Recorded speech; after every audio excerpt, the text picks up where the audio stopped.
Hello friends, how are you? कैसे हैं आप लोग? दोस्तों, आज हम लोग सीडीपी की मॉक टेस्ट 2 करने जा रहे हैं। फर्स्ट हम लोग कंप्लीट कर चुके हैं, प्लेलिस्ट में पड़ा हुआ है। हम लोग सेकंड करने जा रहे हैं। बहुत ही बेहतरीन क्वेश्चन का कलेक्शन है।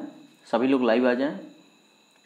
जो दोस्तों जितने लोग चैनल पे नए होंगे तो सब्सक्राइब कर दीजिए, क्योंकि अब हम लोग डेली 9:30 बजे मॉक टेस्ट करेंगे, लाइव मॉक टेस्ट।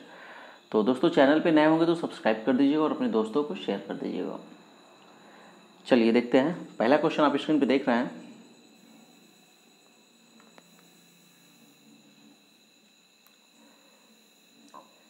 जो बालक स्कूल के जीवन के मध्य में अपनी आयु स्तर की कक्षा से एक नीचे की कक्षा का कार्य करने में असमर्थ हो, वह है ऑप्शन ए पिछड़ा बालक, बी मानसिक रूप से मंद बालक, सी समस्यात्मक बालक और डी मादक द्रव्य का सेवन करने वाला बालक।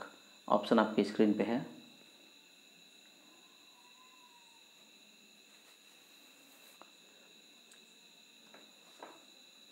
तो दोस्तों इसका राइट आंसर होगा ऑप्शन नंबर बी, मानसिक रूप से मंद बालक। चलिए आगे चलते हैं। दूसरा नंबर क्वेश्चन है, एक शिक्षक को स्कूल में प्रथम बार आए विशेष आवश्यकता वाले बच्चे के साथ करना चाहिए, यानी कि क्या करना चाहिए? ऑप्शन ए, उसकी विशेष आवश्यकता के अनुसार विशेष स्कूल में जाने की सलाह। सेकंड है, अन्य बच्चों से अलग रख करना। सी है, बच्चे के अभिभावक से सहयोगी योजना की चर्चा। और डी है, बच्चे की विशेष आवश्यकता के स्तर की जांच के लिए प्रवेश परीक्षा। ऑप्शन आपकी स्क्रीन पे है।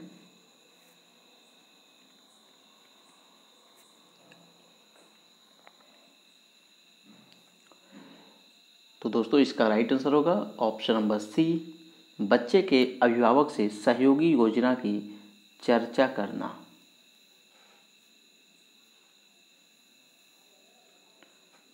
चलिए आगे चलते हैं नेक्स्ट क्वेश्चन पे। तीसरा नंबर क्वेश्चन है, शैक्षिक भ्रमण अधिगम के लिए साधन क्यों हैं? ऑप्शन ए, यह रटने की आदत का विकास करता है। बी, पाठ्यचर्या समय पर पूर्ण होती है। और सी है, यह कल्पना शक्ति का विकास करता है। और डी, भ्रमण के स्थान के प्राप्त ज्ञान अस्थायी होता है।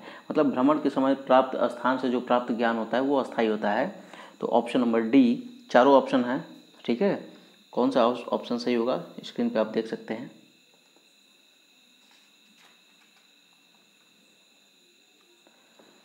तो दोस्तों इसका राइट आंसर होगा ऑप्शन नंबर डी होगा, ठीक है। भ्रमण के स्थान के प्राप्त ज्ञान अस्थायी होते हैं। मतलब भ्रमण करने पे जो हम प्रैक्टिकली देखते हैं वो चीज़ हमें नहीं भूलता है, ठीक है। तो इसलिए यहाँ पे option number D is the right answer.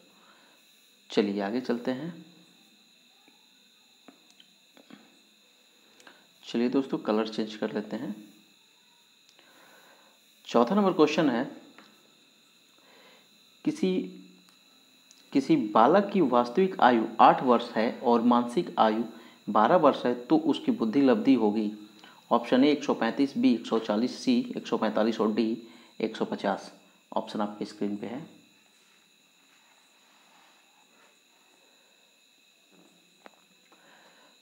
तो दोस्तों इसका राइट आंसर होगा, जैसा कि आप लोग जानते होंगे, मेंटल एज अपान एक्चुअल एज इंटू 100।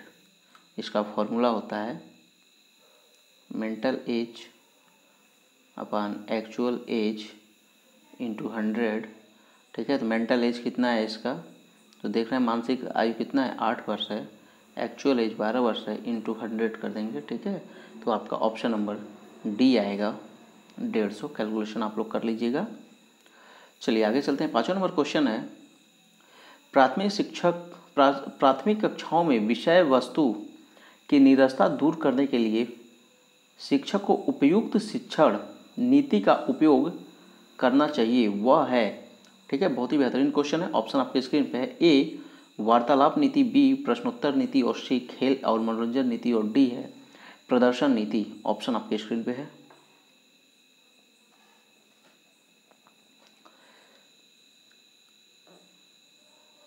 तो दोस्तों इसका राइट आंसर होगा ऑप्शन नंबर सी होगा। ठीक है,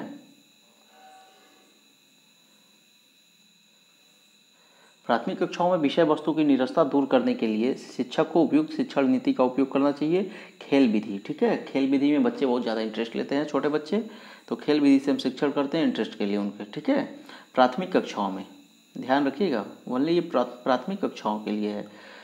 चलिए आगे चलते हैं नेक्स्ट क्वेश्चन पे। 6वां नंबर क्वेश्चन है, क्रियात्मक अनुसंधान का प्रमुख कार्य है। ऑप्शन ए नए तथ्यों की खोज करना, बी है स्थानीय समस्याओं का समाधान, और सी है ज्ञान देना, और डी है नई व आधारभूत समस्याओं का समाधान करना। ऑप्शन आपके स्क्रीन पे है।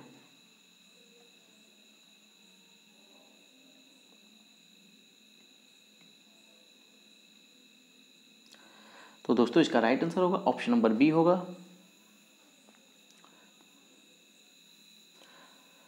क्रियात्मक अनुसंधान का प्रमुख कार्य क्या है, तो स्थानीय समस्याओं का समाधान करना, यानी कि तत्कालीन एवं स्थानीय समस्याओं के समाधान के लिए क्रियात्मक अनुसंधान का प्रयोग किया जाता है। Option number B is the right answer. चलिए 7वां नंबर क्वेश्चन है, एक शोधकर्ता के रूप में आप निम्नलिखित में से कौन से शीर्षक को अनुसंधान प्रस्ताव में सम्मिलित नहीं करेंगे। ऑप्शन ए अनुसंधान समस्या की पृष्ठभूमि, बी अनुसंधान के उपकरण, और सी अनुसंधान के लिए मूल विस्तृत व्याख्या, और डी है अनुसंधान परिकल्पनाएं। ऑप्शन आपके स्क्रीन पे है।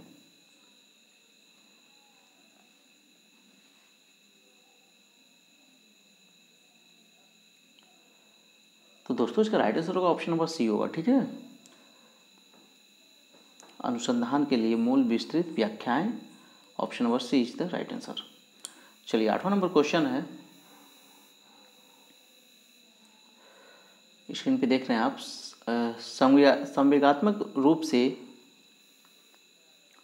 संवेगात्मक रूप से अभिप्रेरित बच्चों की मुख्य विशेषता है। ऑप्शन ए उनका अति प्रक्रियात्मक स्वभाव, बी है उनका अंतर्मुखी स्वभाव, और सी है अपने विचार प्रकट करने की संतुलित तरीका, और डी है उनका विषादग्रस्त व्यवहार। ऑप्शन आपके स्क्रीन पे है।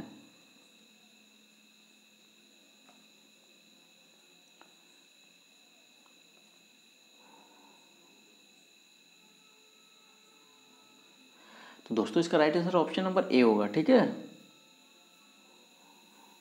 संवेगात्मक रूप से अभिप्रेरित बच्चों की मुख्य विशेषता है उनकी अति प्रक्रियात्मक स्वभाव। Option number A is the right answer. चलिए 9वां नंबर क्वेश्चन है, निम्नलिखित रिक्त स्थान के लिए सही उत्तर का चयन करें। ठीक है, यहाँ पे ब्लूम डोमेन्स ऑफ लर्निंग, ठीक है, इसके तीन चरण हैं। पहला संज्ञानात्मक, दूसरा यहाँ पे ब्लैंक जगह है, और तीसरा है मनोप्रेरणा। तो यहाँ पे दूसरा क्या होगा यही देखना है। ऑप्शन आपके स्क्रीन पे है, संज्ञानात्मक एवं मनोप्रेरणा, बी है ज्ञानात्मक, और सी है भावात्मक, और डी है शारीरिक क्षमता। ऑप्शन आपके स्क्रीन पे है।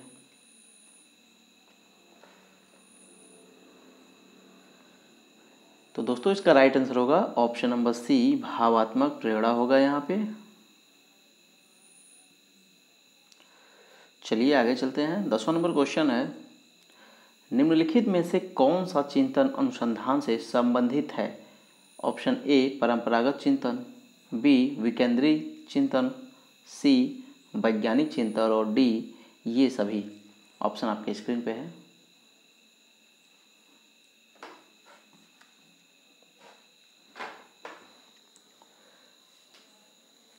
तो दोस्तों इसका राइट आंसर है ऑप्शन नंबर डी ये सभी। परंपरागत चिंतन भी है, विकेंद्रित चिंतन भी हो, और वैज्ञानिक चिंतन भी है। तो यहाँ पे ऑप्शन नंबर डी होगा। चलिए आगे चलते हैं। 11वां नंबर क्वेश्चन है, तर्क जिज्ञासा तथा निरीक्षण शक्ति का विकास होता है। ऑप्शन है 6 वर्ष की आयु में, बी 8 वर्ष की आयु में, सी 11 वर्ष की आयु में, और डी 15 वर्ष की आयु में। ऑप्शन आपके स्क्रीन पे है।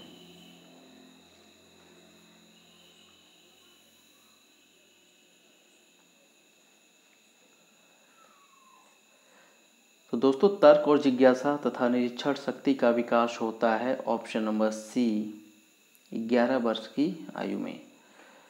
चलिए 12 नंबर क्वेश्चन है, किसने कहा एक व्यक्ति का दूसरे व्यक्ति से अंतर एक सार्वभौमिक घटना जाननी पड़ती है। ठीक है। Option A Tyler, B Skinner, C Crow and Crow, D Woodworth. Option आपकी स्क्रीन पे है। 12 नंबर क्वेश्चन है दोस्तों। इसमें जितने भी क्वेश्चन हैं सब क्वेश्चन वेरी वेरी इंपॉर्टेंट है। आप लोग तो खुद पढ़ रहे हैं, खुद समझ रहे होंगे। दोस्तों इतना जरूर करिएगा, कौन कितना क्वेश्चन सॉल्व किया एक बार मैसेज जरूर करिएगा कि आपका कितना क्वेश्चन सही हुआ। तो दोस्तों इसका राइट आंसर होगा ऑप्शन नंबर ए होगा, ठीक है, टायलर।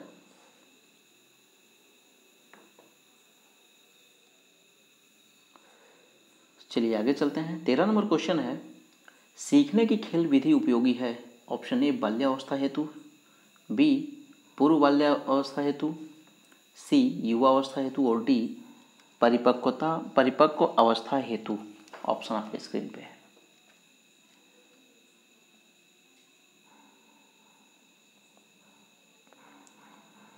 तो दोस्तों इसका राइट आंसर होगा ऑप्शन नंबर ए बाल्यावस्था हेतु।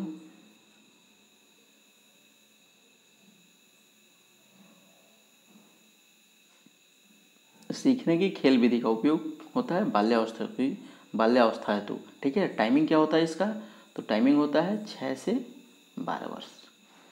चलिए 14 नंबर क्वेश्चन है, निम्नलिखित में से कौन सी मूल्यांकन की प्रविधि है। ऑप्शन ए प्रश्नावली, बी साक्षात्कार और सी मत सूची और डी है ये सभी। ऑप्शन आपके स्क्रीन पे है।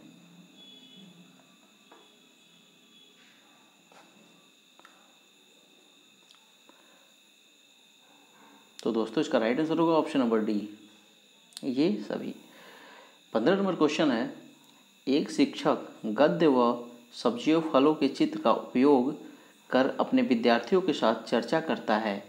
विद्यार्थी विवरण से जोड़कर पोषण के तथ्यों को सीखते हैं। इस दृष्टिकोण का आधार है। ऑप्शन ए सीखने की क्लासिकल अवस्था, बी पुनर्वलन अवस्था, सी सीखने का क्रिया प्रस्तुत अनुकूलन और डी है ज्ञान का निर्माण। ऑप्शन आपकी स्क्रीन पे है।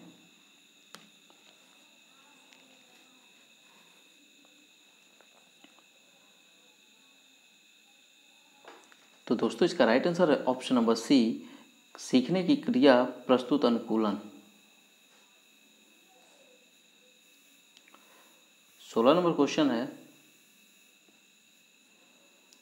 प्याजे के विकास की अवस्थाओं में संवेदी गामक अवस्था समायोजित करता है। ऑप्शन ए अनुकरण, स्मृति एवं मानसिक प्रस्तुतिकरण, बी विकल्पों की संख्या एवं विश्लेषण करने की क्षमता, सी तार्किक रूप से समस्या के समाधान की क्षमता और डी है सामाजिक मुद्दों से सरोकार। ऑप्शन आपके स्क्रीन पे है।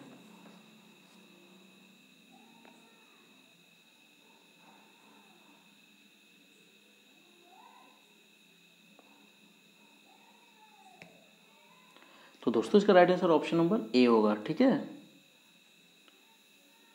अनुकरण, स्मृति एवं मानसिक प्रस्तुतिकरण। Option number A is the right answer. चलिए आगे चलते हैं। 17 नंबर क्वेश्चन है, शैशवावस्था होती है 5 वर्ष तक, 12 वर्ष तक, 21 वर्ष तक और इनमें से कोई नहीं। दोस्तों हम लोग पहले वीडियो में इसका चर्चा किए हैं शैशवावस्था का।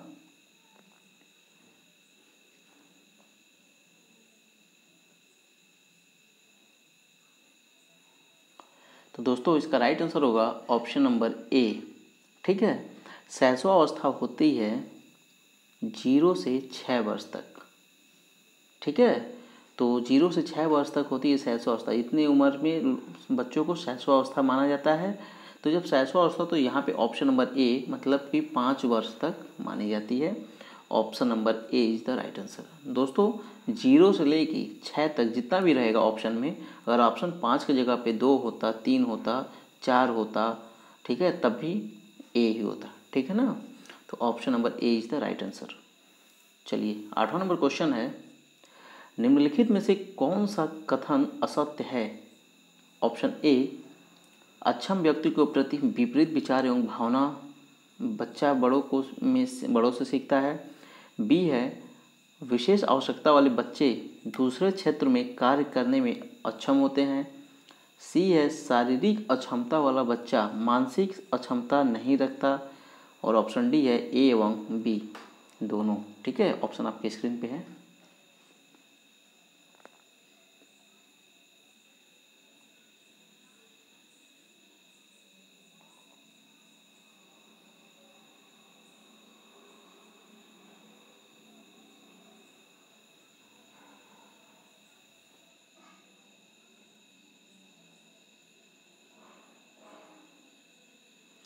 तो दोस्तों यहाँ पे देख रहे हैं, ठीक है, ए और ए एवं बी यहाँ पे ऑप्शन छूट गया है, दोनों गलत होगा, ठीक है, दोनों गलत है, यहाँ पे छूट गया है, ठीक है, ये लिखा नहीं है बुक में। तो अब ऑप्शन ए होगा कि बी होगा या सी होगा या डी होगा, आप समझ सकते हैं। ए एवं बी दोनों गलत है, ये ऑप्शन आगे लिख लीजिएगा आप लोग।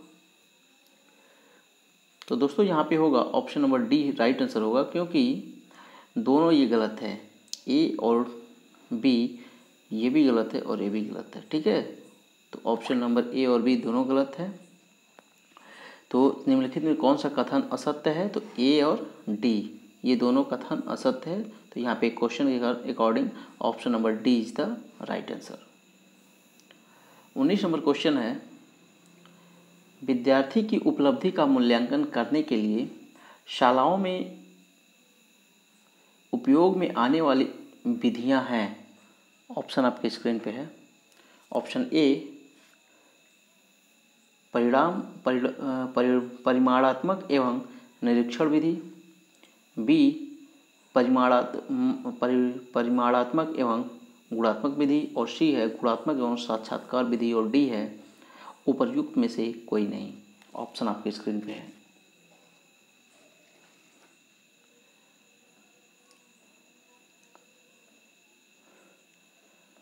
तो दोस्तों इसका right answer option number B होगा, ठीक है,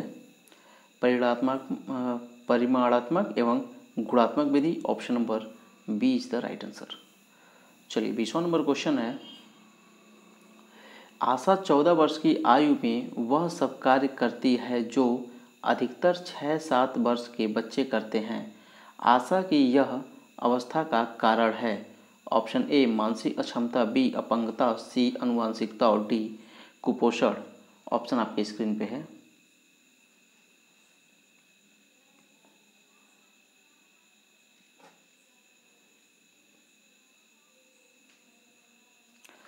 तो दोस्तों आप लोग समझ गए होंगे, ठीक है, option number A is the right answer होगा, मानसिक अक्षमता है। मानसिक अक्षमता क्यों है? क्योंकि ये बालक, ठीक है, मतलब मानसिक अक्षमता के कारण बालक हो या बालिका हो, अपने आयु वर्ग के बालक या बालिकाओं के समान अधिगम कार्य नहीं कर सकते, मतलब उन सीख नहीं सकते। यहाँ तक कि अपने आयु वर्ग के नीचे की अवस्था के कार्य करने में भी वो अक्षम होते हैं, मतलब नहीं कर पाते हैं, ठीक है। तो इसलिए option number A is the right answer. चलिए 21 नंबर क्वेश्चन है, व्यक्तिगत निदान विधि का उपयोग है विशेषता। ऑप्शन ए बुद्धिमान बालकों का अध्ययन, बी असामान्य एवं संतुलित बालकों का अध्ययन, सी दुर्बल बालकों का अध्ययन, और डी है सामान्य बालकों का अध्ययन। ऑप्शन आपके स्क्रीन पे है।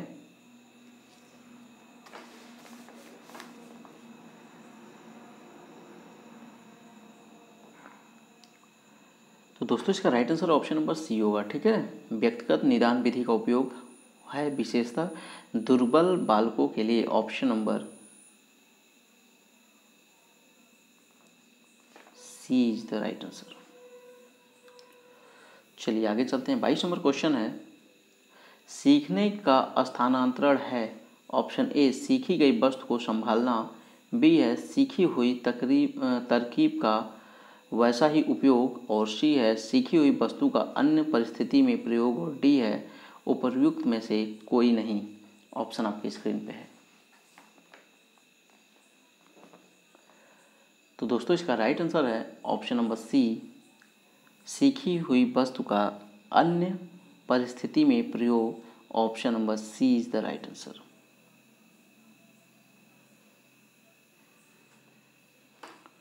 चलिए आगे चलते हैं। 23 नंबर क्वेश्चन है, व्यक्तिगत भिन्नताओं के मापन की सर्वोत्तम मापनी है। ऑप्शन ए नामित मापनी, बी अंतराली मापनी, सी क्रम सूचक मापनी, और डी है समानुपाती मापनी। ऑप्शन आपके स्क्रीन पे है।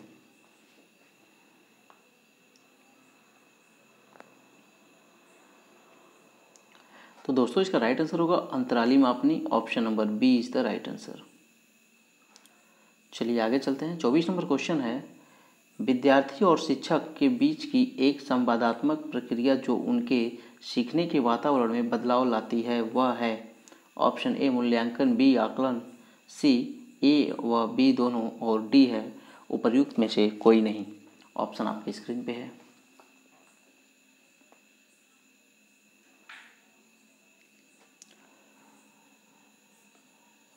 तो दोस्तों इसका राइट आंसर है ऑप्शन नंबर सी, ए व बी दोनों। ठीक है, चलिए आगे चलते हैं नेक्स्ट क्वेश्चन पे। 25 नंबर क्वेश्चन है, अध्ययन की दृष्टि से व्यक्तिगत भिन्नताओं का महत्व। ऑप्शन ए, विद्यार्थियों की व्यक्तिगत शिक्षण व्यवस्था, बी, व्यक्तिगत रुचि के अनुसार गृह कार्य देना, सी, विद्यार्थियों का समरूप समूहों में वर्गीकरण, और डी है उपर्युक्त में से सभी। ठीक है, ऑप्शन आपके स्क्रीन पे है।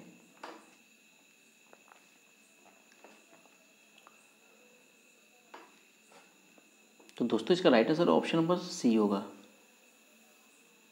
विद्यार्थी का समरूप समूहों में वर्गीकरण। Option number C is the right answer. Question number 26 है, विभेदीकरण परीक्षण का अंतर क्या है। ऑप्शन ए, कमजोर विद्यार्थियों में, बी, सामान्य विद्यार्थियों में, और सी है प्रतिभाशाली विद्यार्थियों में, और डी है उपर्युक्त में से सभी। ऑप्शन आपके स्क्रीन पे है।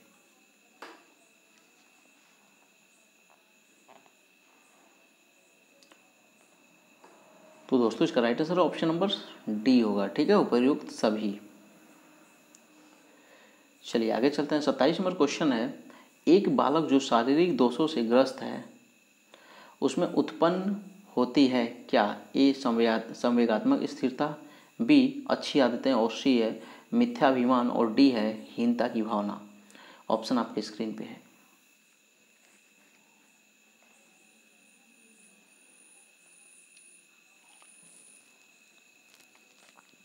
तो दोस्तों इसका right answer option number D होगा। ठीक है, हीनता की भावना। होता क्या है कि शारीरिक दोषग्रस्त बालक मनोवैज्ञानिक रूप से, ठीक है, जो होते हैं शारीरिक दोष होता है, जो मतलब विकलांगता होती है या शारीरिक रूप से दोषग्रस्त बालक होते हैं, वो मनोवैज्ञानिक रूप से दबाव महसूस करते हैं। मतलब किसी भी काम के लिए वो अपने आप में दबे दबे महसूस करते हैं। उनको लगता है अनकॉन्फिडेंस, मतलब कॉन्फिडेंस नहीं होता है, जिसके परिणाम स्वरूप उनकी हीनता का भावना का जन्म हो सक जाता है, जिससे उनका अधिगम कार्य मतलब सीखने की प्रक्रिया प्रभावित होती है, धीमी होती है, या बिल्कुल स्लो, या तो कन्फ्यूज रहते हैं। तो इसलिए option number D is the right answer यहाँ पे होगा। चलिए 28 नंबर क्वेश्चन है, बालक में क्रियाओं को नियमित करने तथा रुचि उत्पन्न करने के लिए कौन सा कारक उत्तरदायी है। ऑप्शन ए, प्रेरणा, बी, समझ, और सी, ज्ञान, और डी है स्व अध्ययन। ऑप्शन आपके स्क्रीन पे है।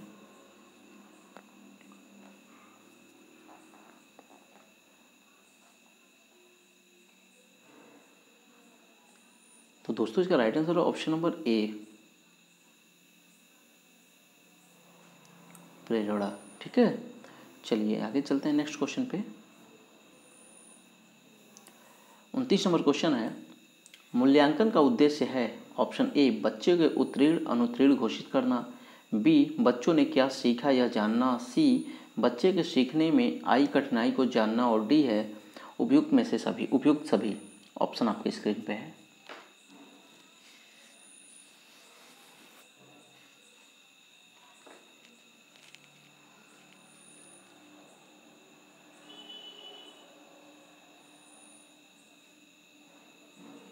तो दोस्तों इसका right answer option number D होगा। ठीक है, मूल्यांकन वह प्रक्रिया है जिसके द्वारा बालक की उपलब्धि, उसके ज्ञान का स्तर तथा बालक की समस्याओं मतलब अधिगम से संबंधित जो भी समस्या है का पता लगाया जा सकता है तथा उसका उचित उपचार भी किया जा सकता है। ठीक है, तो option number D is the right answer होगा। चलिए आगे चलते हैं। 30 नंबर क्वेश्चन है और लास्ट क्वेश्चन है, अधिगम का शिक्षा में योगदान है। ऑप्शन ए, व्यवहार परिवर्तन में, बी, नवीन अनुभव प्राप्त करने में, सी, समायोजन में, और डी है उपयुक्त सभी। ऑप्शन आपके स्क्रीन पे है।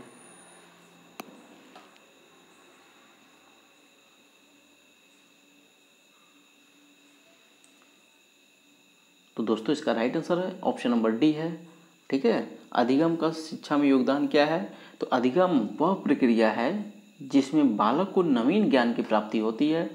परिणाम स्वरूप जैसे कि बालक में समायोजन की क्षमता के विकास के साथ साथ उचित व्यवहार भी परिवर्तन में भी होता है। ठीक है, उचित व्यवहार भी परिवर्तन होता है। तो इसीलिए अधिगम की वो प्रक्रिया जिसमें बालक नवीन, ठीक है, शिक्षा का योगदान का मतलब ऑप्शन व्यवहार परिवर्तन, नवीन अनुभव प्राप्त करता हूँ, समायोजन, तीनों है, तो इसलिए option number D is the right answer. तो दोस्तों इसी के साथ हम लोग का 30 क्वेश्चन का इस सीरीज समाप्त होता है। ठीक है, कल मिलते हैं फिर मॉक टेस्ट 3 के साथ। तब तक के लिए चैनल को लाइक और सब्सक्राइब और शेयर जरूर कर दीजिए ताकि सभी लोग लाभ उठाएं। तब तक के लिए धन्यवाद।